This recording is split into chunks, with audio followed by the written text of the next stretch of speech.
Olá, meus caros, tudo bem? Sejam bem-vindos à nossa continuidade de infração penal. Agora sim, o nosso conceito analítico de infração penal ou conceito analítico de crime, né?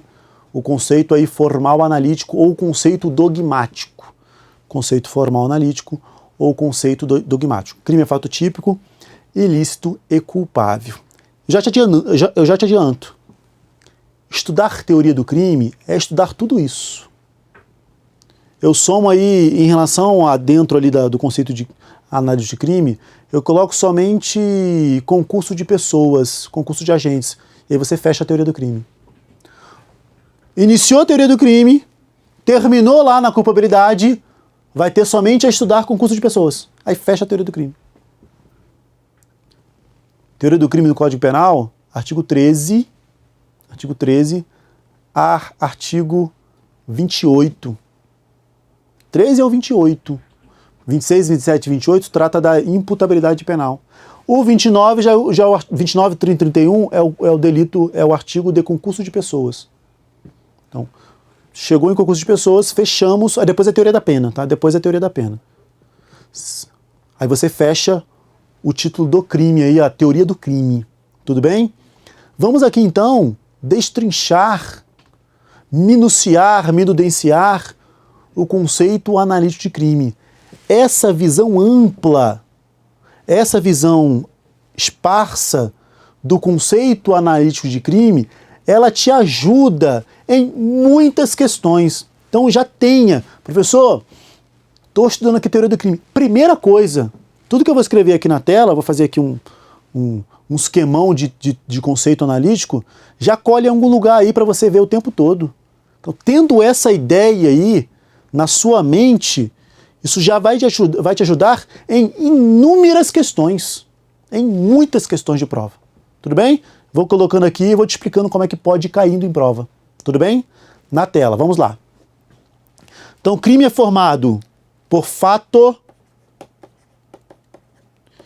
típico mais ilicitude,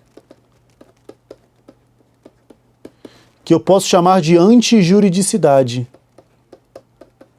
Ilicitude ou antijuridicidade. Fato típico ilícito ou antijurídico. Antijuridicidade. Ilícito aí ou antijurídico. E a culpabilidade. Fato típico, ilícito é culpável. E a culpabilidade. Alguns doutrinadores se utilizam do ilícito, outros utilizam do antijurídico. Eu costumo dizer que é mais bonito o antijurídico. Tá? A maioria prefere o antijurídico porque ele é mais bonito. Mas o antigo ministro do STJ, acho que morreu em 2001, 2002, mas tem um livro muito interessante de direito penal, o ministro de Assis Toledo.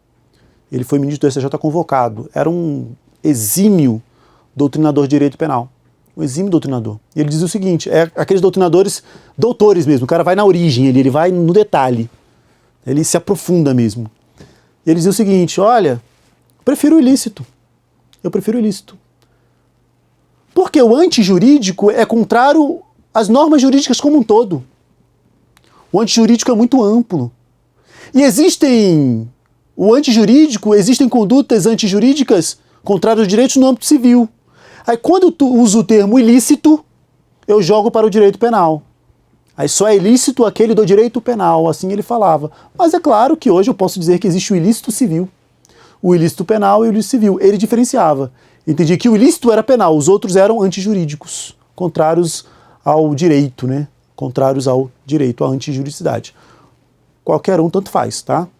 Tanto faz. Ou ilícito ou antijurídico, tanto faz. Perfeito? Tranquilo? Na tela. Quando eu falo fato típico, e aí você fala assim, professor, eu já vi lá que a insignificância exclui a tipicidade. Quando eu falo que insignificância exclui a tipicidade, você entende que exclui-se o fato típico, dá no mesmo. Utilizar o termo fato típico como sinônimo de tipicidade não dá problema na hora da prova. Tá? Não dá problema. Você vai ver que, na verdade, tipicidade está... Na verdade é o seguinte, pode colocar na tela. Na verdade é assim, ó. Fato... O que é um fato? Conduta, nexo, resultado. Dotado de tipicidade. É um fato, conduta nexo resultado, dotado, uma conduta dotada de tipicidade. É um fato típico. Então, se eu excluo a tipicidade, estou excluindo o fato típico. Torna-se um fato atípico, um fato não típico. Esse A aí é de negação, né? Fato atípico ou fato não típico. Em livros como um todo, você aprende da seguinte forma, pode colocar na tela. Você aprende assim, olha, o fato típico, ele é formado de conduta, nexo, resultado e tipicidade. E aí, se na questão cair, excluiu-se a tipicidade material, excluiu a tipicidade, tornou o fato atípico. Se eu excluo a tipicidade, só fica o fato. Ok? Se eu excluo a tipicidade, sai ali o típico do fato. Só fica o fato. Exemplo, a aplicação da insignificância, num caso concreto. A mãe foi lá e furtou uma banana lá na vendinha para o filho, insignificante. Exclua a tipicidade. Mas o fato em si continua existindo. O fato foi ela subtrair a banana. Esse fato ele continua existindo. Mas ele deixa de ter tipicidade material. Ele deixa de ser crime. Ok? Ele deixa de ser crime. Tranquilo? No direito penal, já caiu isso em prova. No direito penal, para o fato ser antijurídico ou ilícito, ele primeiro é típico. O fato, para ser antijurídico, primeiro eu olho se ele é típico. Olhei se é típico. Depois é que eu verifico se ele é antijurídico. Verificado que ele é fato típico e antijurídico, que eu chamo isso de injusto penal, fato típico e antijurídico, aí é que eu verifico a culpabilidade. É como se fosse uma escadinha. É como se fosse uma escadinha. Primeiro eu verifico se ele é típico. Depois eu verifico se ele é antijurídico. E por último, se existe a culpabilidade. A culpabilidade você olha para o autor. Você olha para o autor para verificar se existe o crime. É isso mesmo. O direito penal nosso, muita gente fala assim, nossa, o direito penal não é do autor, o direito penal é do fato. Isso em parte é mentira, porque é um direito penal do fato, considerando as características do autor, Luiz Flávio Gomes. É direito penal do fato, considerando as características do autor, porque ele tem que ser imputável. Então, a culpabilidade, você olha para o autor. Fato típico e jurídico, você olha para a conduta, para o fato. Então, para o fato ser antijurídico, ele tem que ser típico. Isso já caiu em prova, correto. Só que existe uma pequena exceção. Existe uma pequena exceção que parte da doutrina levanta. Existe um caso que é antijurídico, mas não é típico. Existe um caso que é antijurídico, é ilícito, aquilo é ilícito, mas não existe tipicidade, não tem previsão legal como crime. Se o fato é antijurídico, se ele é ilícito, ele admite contra ele alguma medida. Se ele é ilícito, ele admite contra ele alguma medida. E se eu estou praticando uma medida contra ele, eu não estou praticando crime, porque ele é ilícito. Qual é o fato? Suicídio. O suicídio, ele não é crime, ele não é fato típico, não existe. O crime que existe, o 122, é a participação do suicídio. Com a alteração do final de 2019, essa alteração não foi do pacote anticrime, tá? Mas a alteração do final de 2019, do 122, participação em suicídio ou automutilação. O crime aí não é o suicídio, não é a automutilação. O crime é do partícipe, é aquele que participa. Suicídio não é crime. Logo, o suicida não responde por crime, porque o fato não é típico. Mas entende parte da doutrina que esse fato ele é ilícito. É um fato ilícito. Tanto que admite contra ele uma conduta. Se alguém está praticando um suicídio, eu posso impedi-lo. E se eu lesioná-lo, não é constrangimento. Eu posso constrangê-lo e impedi-lo do suicídio, porque esse fato é ilícito, só não é típico. Seria uma exceção aí de que é um fato ilícito, antijurídico, mas não típico. Tudo bem? Tranquilo? Porque a regra é a seguinte, o fato é típico, opa, ok. Depois que eu verifico a antijuridicidade. Tá? Só depois de ser fato típico que eu verifico a antijuridicidade. Professor, como é que eu verifico se o fato é antijurídico?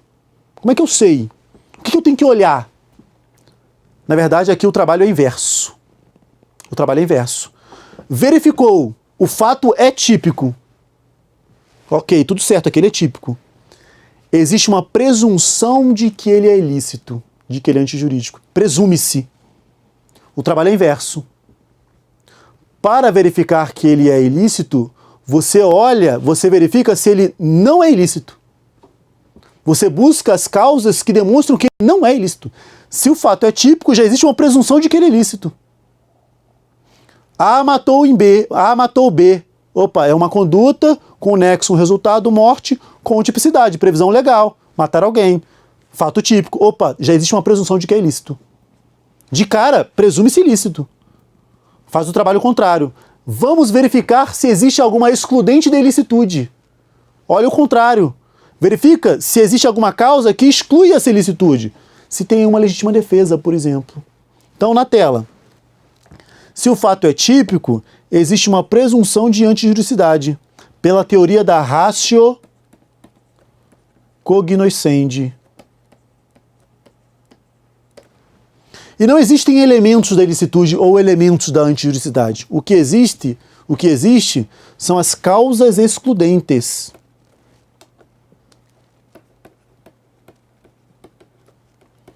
O que existe são as causas excludentes.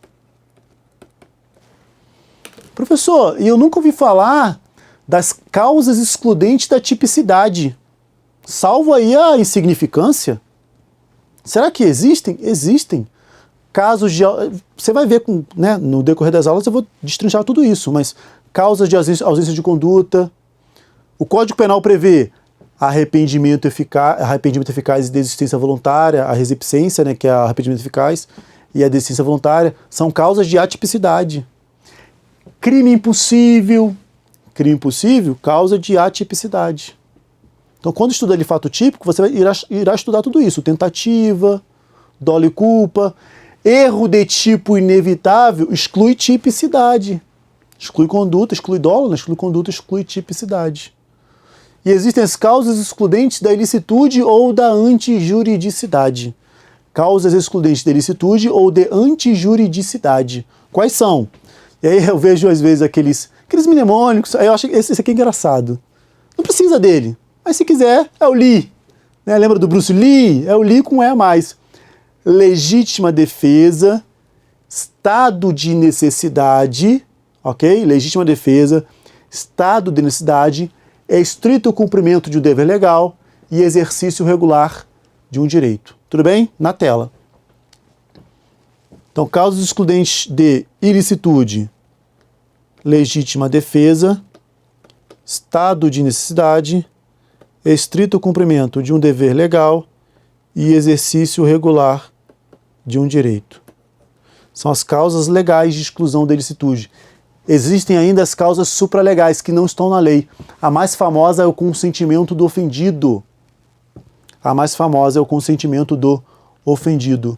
Uma causa supralegal de exclusão da ilicitude. É uma causa supralegal de exclusão da ilicitude. Tudo bem? Tranquilo? E a culpabilidade? A culpabilidade, depois eu vou voltar aqui, eu tenho pontos para falar. A culpabilidade, ela é formada de... Vou pegar uns passos aqui para dividir. Ela é formada de imputabilidade,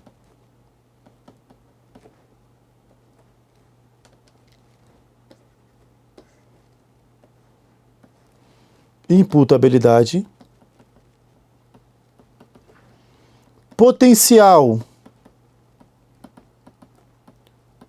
consciência da ilicitude do fato,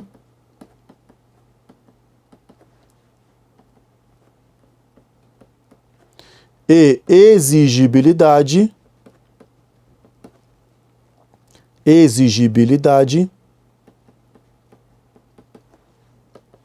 de conduta diversa. Ok? Imputabilidade, potencial consciência da ilicitude e exigibilidade de conduta diversa. Em relação à culpabilidade, eu posso olhar para ela de duas formas. Eu posso olhar para os seus elementos ou eu posso olhar para as causas excludentes, que é o contrário dos elementos. Tem lá um elemento que é a imputabilidade. Se o agente não é imputável, exclui a culpabilidade. Então, a inimputabilidade exclui a culpabilidade. Olhando para as excludentes.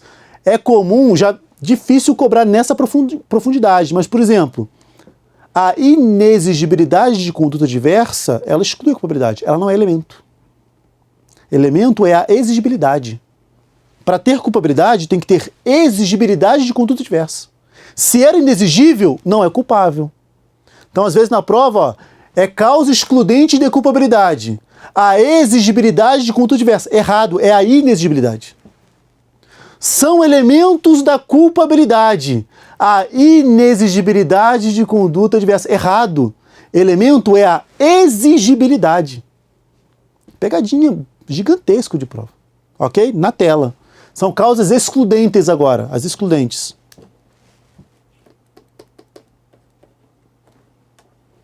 Excludentes da culpabilidade.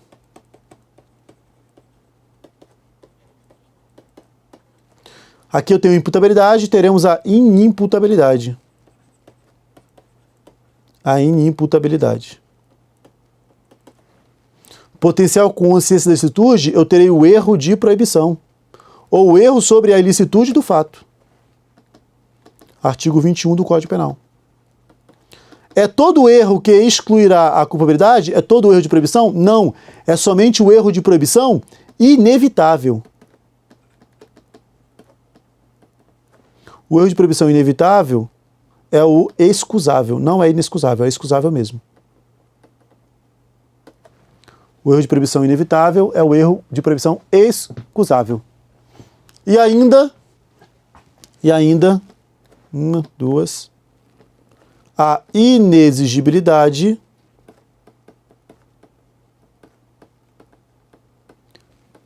de conduta diversa. A inexigibilidade de conduta diversa. O Código Penal, lá no artigo 22, já traz 2 casos de inexigibilidade de conduta diversa. 2 casos. Quais sejam? Fala da coação moral irresistível. Na verdade, ele só fala coação irresistível. Doutrina que vai dizer que é a coação moral.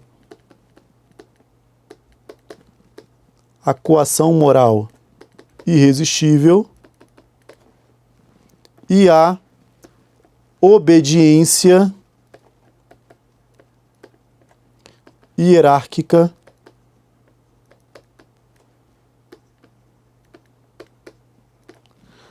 à ordem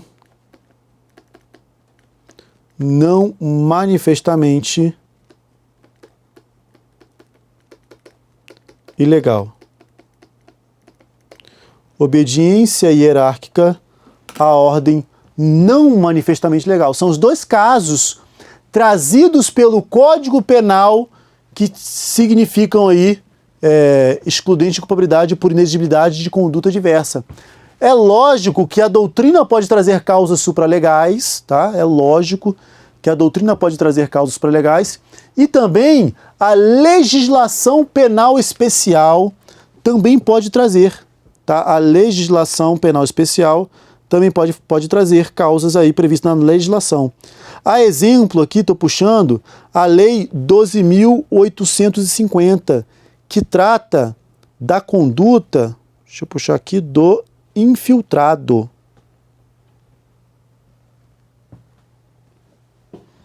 Inclusive, a conduta do infiltrado foi alterada pelo pacote anticrime. Trouxe aqui várias coisas relacionadas.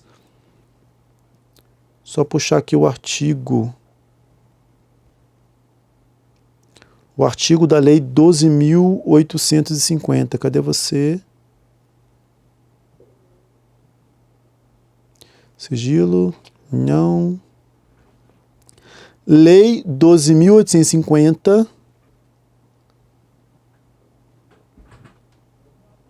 Artigo número 11. Está aqui no 11.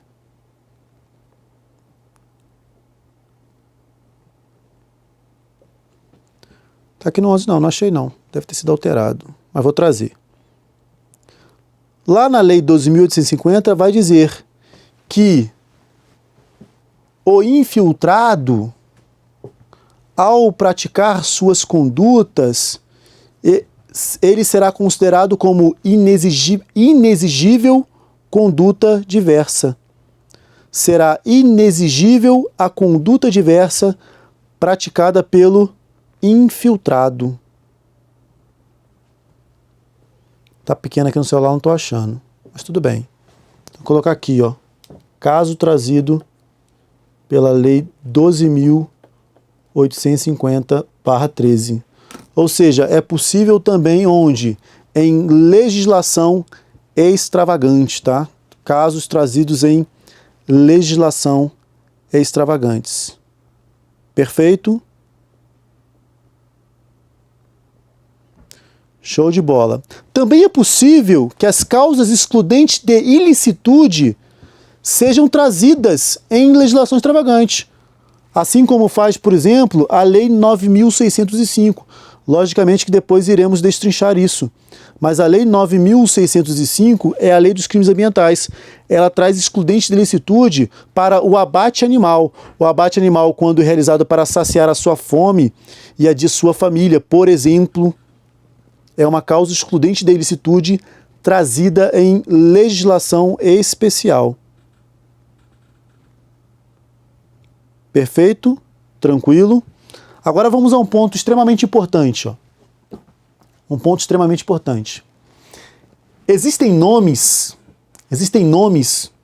utilizados juridicamente pela doutrina para se referir a excludente de ilicitude e a excludente de culpabilidade. Existem nomes sinônimos, sinonime aqui para você, utilizados para se referirem a excludente de ilicitude e a excludente de culpabilidade. E por vezes esses nomes caem em prova. E quando um nome desse cai em prova, você não pode confundir. Tá? Você não pode confundir. E com isso você acerta a questão. Tá? Antes de adentrar esse nome, pode colocar na tela. Por exemplo, aqui, ó. Só de olhar para o esquema, você vai me dizer o seguinte, ó. A coação moral irresistível exclui culpabilidade. Exclui aí a por inexigibilidade de conduta diversa. A coação física irresistível está aqui, ó. Exclui conduta. Exclui coação física irresistível, exclui dolo e culpa, logo exclui conduta. A chamada vis absoluta, enquanto que a coação moral é chamada de vis relativa ou vis compulsiva. Tudo bem? Vamos aos nomes. As excludentes de ilicitude são também chamadas de, vamos lá, justificantes.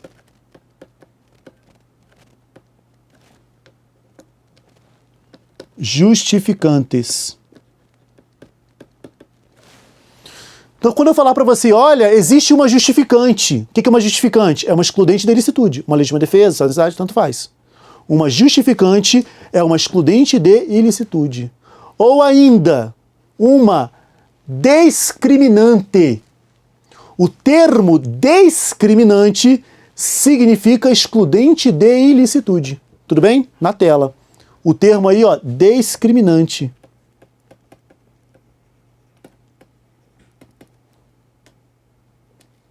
O termo discriminante. Também posso me referir às causas excludentes relacionadas à norma penal de norma permissiva.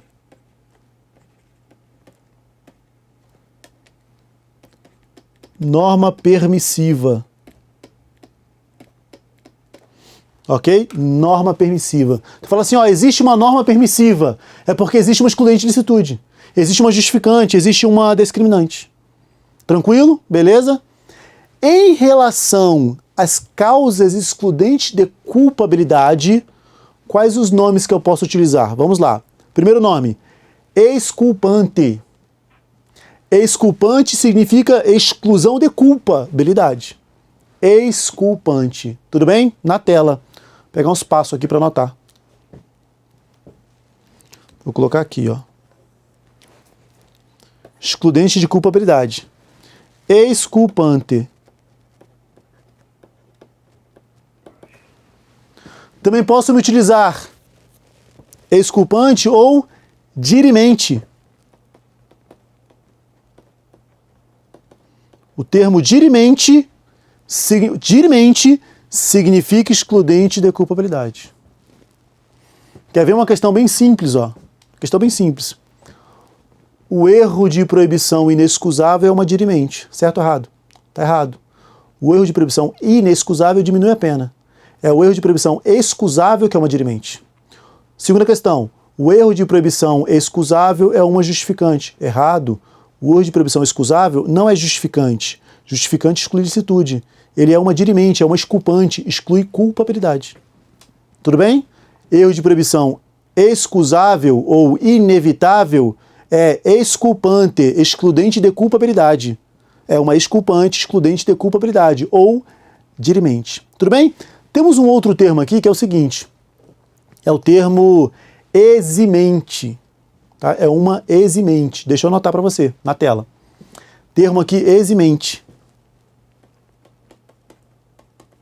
Eximente é excludente de culpabilidade. Eximente é excludente de culpabilidade. Professor Kleber Masson tem um livro muito bom, inclusive voltado para concursos de direito penal. No livro dele, ele entende que eximente é igual a justificante. Tá? Ele entende que eximente é igual a justificante e não dirimente. Ele utiliza o termo eximente como excludente de ilicitude. Tudo bem? Mas a maioria da doutrina utiliza o termo eximente como excludente de culpabilidade. Perfeito? Tranquilo? Professor, e se cai letra de lei? Quais são os termos legais que a lei se utiliza, o Código Penal? Quais os termos utilizados pelo Código Penal para diferenciar excludente de ilicitude e excludente de culpabilidade? Como que aparece lá no Código Penal? O artigo 23 do Código Penal, que trata das excludentes de ilicitude, ele começa assim, ó. Não há crime. Então, o termo não há crime quando o fato for praticado em legítima defesa. O termo não há crime significa excludente de ilicitude. Isso tratado pelo Código Penal. Eu só quero que você tenha em mente o seguinte. Doutrinariamente, para ser crime, tem que ser fato típico, ilícito e culpável. Se não houver culpabilidade, também não é crime. Se não houver culpabilidade, também não é crime. Eu preciso dos três para ser crime. Ok? Mas o termo utilizado pelo Código Penal para o termo não há crime, ele é utilizado para excludente de ilicitude. A teoria tripartida, para a teoria tripartida, crime é fato típico, ilícito e culpável. Para a teoria bipartida, crime é fato típico e ilícito. Tudo bem? Na tela. Então aqui, ó, excludente de ilicitude. Qual é o termo utilizado? O termo aqui é não há crime. Perfeito? O termo aqui é o termo não há crime. Tudo bem? Show de bola.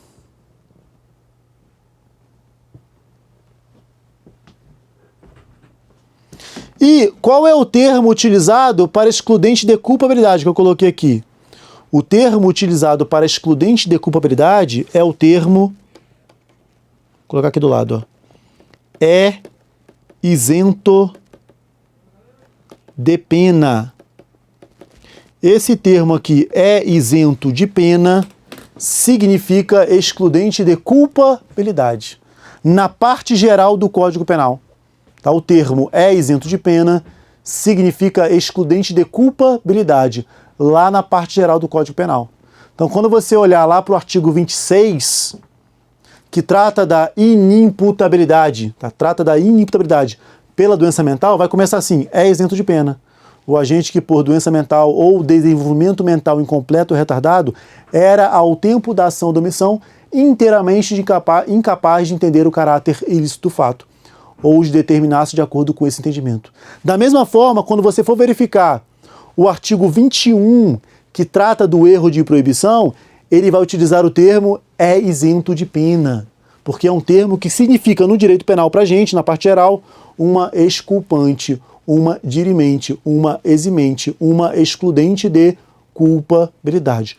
Só com isso daqui, só com esse esquema, você já abre a sua mente para diversas questões de direito penal. O que é estudar teoria do crime? É aprofundar cada tópico desse, ok?